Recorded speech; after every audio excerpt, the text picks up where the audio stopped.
Hi guys, this is Peugeot 307SW from 2005 and today we are going to replace Lambda sensors, or as some other people call it, the oxygen sensors. This particular model has two sensors. You will find cars with one sensor only, and in this video I'll show you where to find them, how to replace them, and what's the difference between them.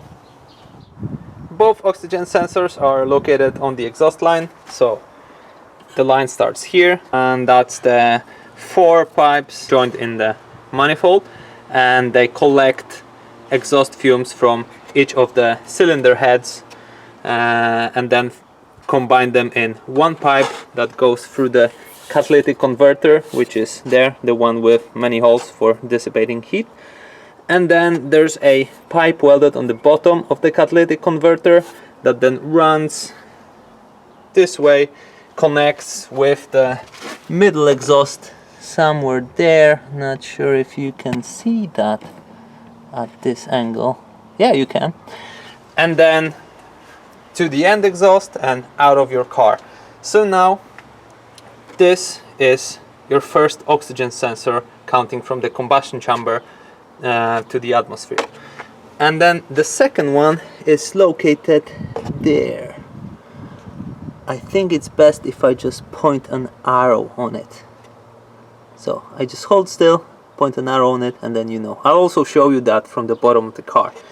And then the function. So this oxygen sensor is responsible for analyzing the amount of oxygen that comes out of the combustion chamber.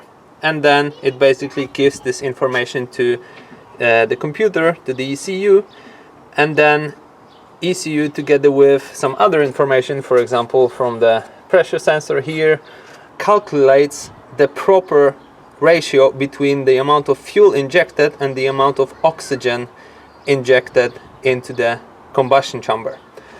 And then downstream, the catalytic converter, there's another one. Let's just look under the car, I think that's easier.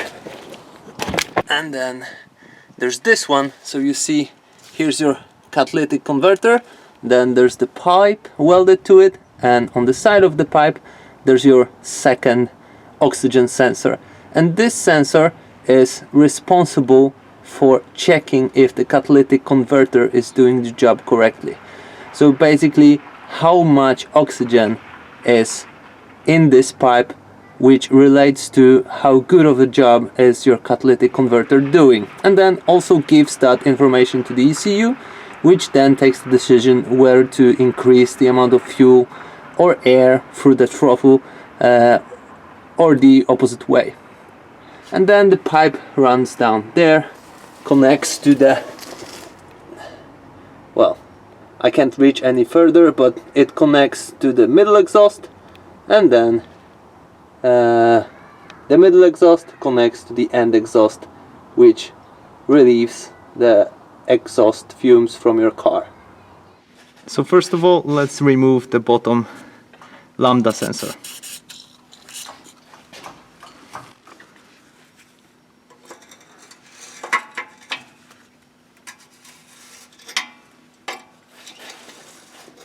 So now if you follow the cables, Lambda sensor cable goes here, it leads to the blue connection. So now we want to disconnect the bottom Lambda sensor.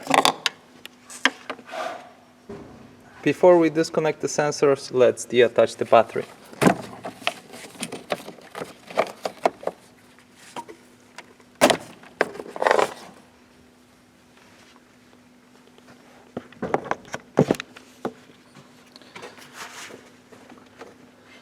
And now let's disconnect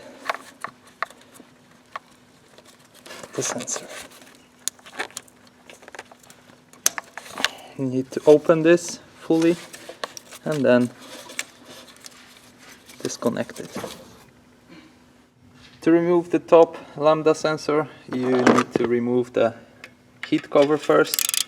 So we will do that now.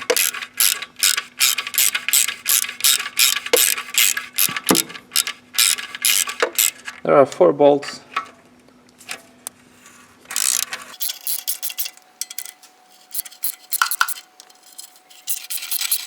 Okay, these are the bolts, and now that we have removed 4 bolts from the heat cover, we can gently pull it towards the radiator. Look out not to damage the radiator, and now we have better access for the nut that holds the sensor in place. Now if you follow the cable from the top Lambda sensor, it will lead you there, and there's the same interface that we have here, but instead of blue it's green, and you release it the same way. You pull up the red pad. So now we're going to do that, but before we're going to release the cable from these clips, and we do that because when we are going to remove the top sensor, we're going to twist it, we're going to work on this nut, and then we don't want the cable to twist too much with it.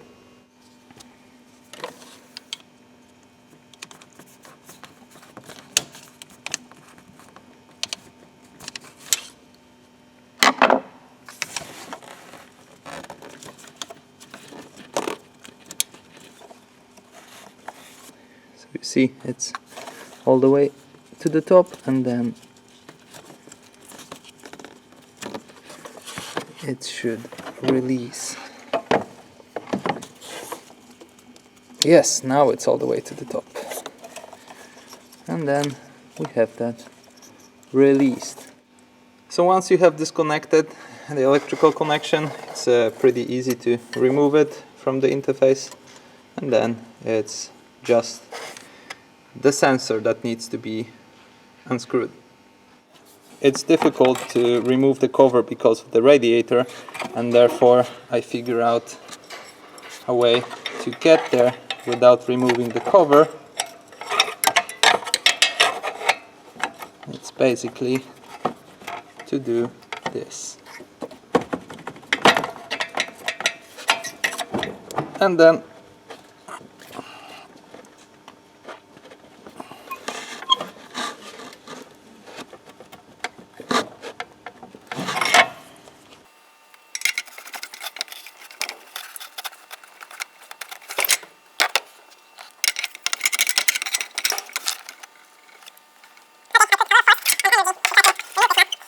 I put a lot of energy on trying to remove this nut together with the sensor, but it's stuck. And if my sensor was wrong, then I would of course just put more force, but because it's working, I don't want to damage it, and I don't have a replacement. So I hope you guys get the idea behind what you need to do. Basically need to remove the nut there together with the sensor, and then replace it with the new one.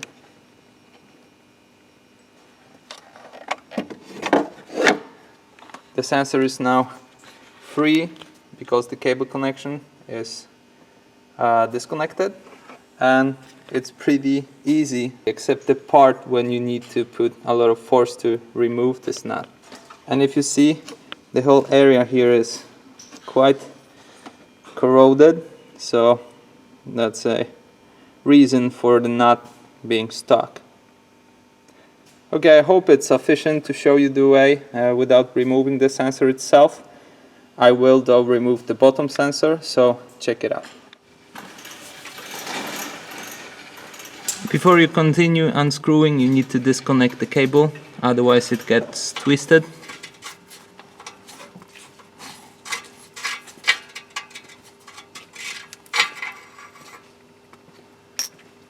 And there you have your bottom Lambda sensor.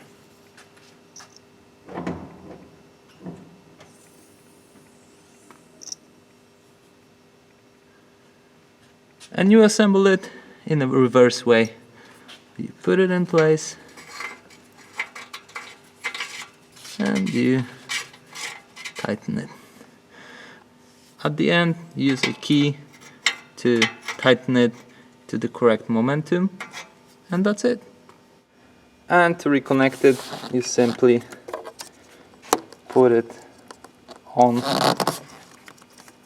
here and close it fully. And same here, you put the interface in its place, then put this part on and start closing and pushing the connection.